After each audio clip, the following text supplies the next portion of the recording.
The old ruin was just how I remembered it. Still very much a ruin, standing tall in all its majestic glory, untouched by human hands.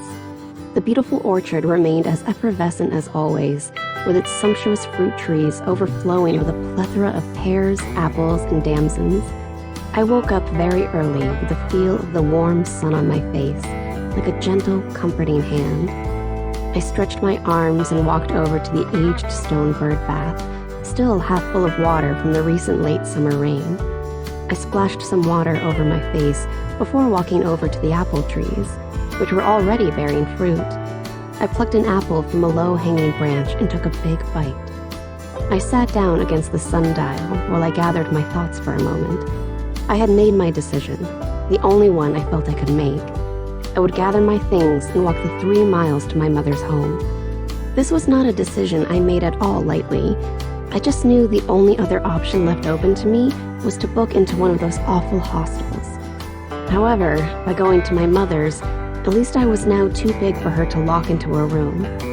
I was hoping against all hopes that maybe she was sorry and that she would open the door with her arms outstretched.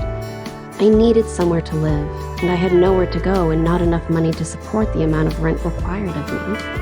I just hoped that she would at least afford me a bed for a short while, so I could gather enough money from my day job to move on and rent my first home.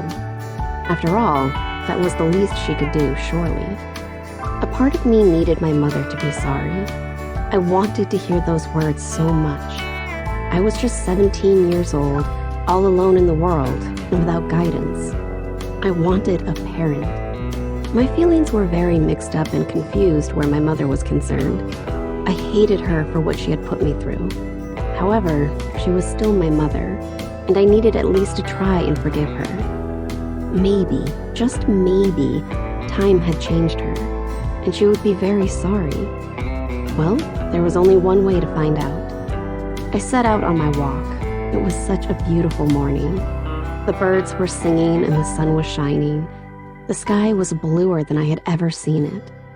I was feeling very nervous and wondered several times on my walk to Mother's house what on earth I was thinking of.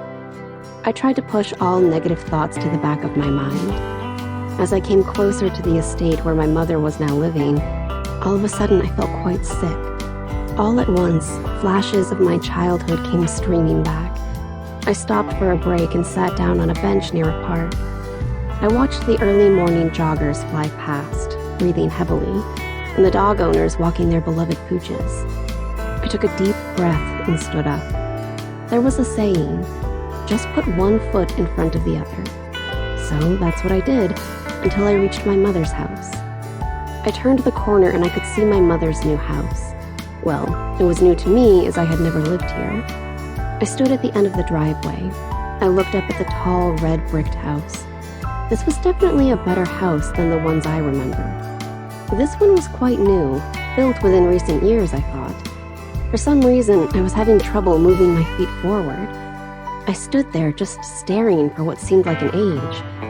Then I took a deep breath and walked up the driveway. I knocked on the door with my heart in my hands. It seemed like a lifetime before anyone came to the door. My mother stood there in shock at my unannounced appearance at her front door. She looked so tiny, fragile almost. I know I had grown, but I did not think I had grown that much. My mother, looking tiny, stood there in a pair of shorts and a top. She was about 5 feet tall, if that. I was towering over her at 5 feet 5 inches. I thought to myself, can this really be the woman I was so terrified of as a child? The small woman that stood before me was my childhood nightmare, my torturer, the person who had caused me so much pain and heartache, my mother. I wondered for a moment what on earth I was doing there. There had to be a better option. However, I knew there was no other place left for me to go.